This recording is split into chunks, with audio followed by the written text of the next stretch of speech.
शेतकरी आणि जनतेकरता कितीही वेळा तुरुंगात जाण्यासाठी तयार असल्याचं मविया उमेदवार प्रतिभा धानोरकर यांचं म्हणणं आहे आणि भाजपवर देखील त्यांनी टीका केलेली आहे। शेतकऱ्यांकरता आम्हाला तडीपार करण्यात आलं होतं। प्रतिभा धानोरकर रडून मत मागणारी नाही असं धानोरकर म्हणतात। प्रतिभा धानोरकर रडून मत मागणारी नाही, ही सावित्री जिजाऊची लेख आहे। ही आलेल्या प्रत्येक संघर्षाला लढून मत मागणारी आहे। त्याच्यामुळे अशा खोट्या धमक्या आणि खोट्या आश्वासन जर का कोणी देत असेल तर त्यांना माहीत नाही मी या ठिकाणी आहे। आम्ही शिवसेनेतून आलो, 20 वर्ष शिवसेनेत होतो।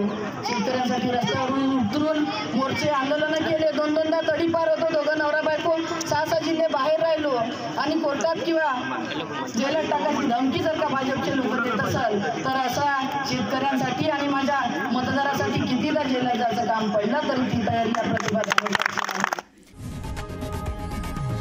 लोकशाही मराठी ऐका, पहा, जागरूक रहा।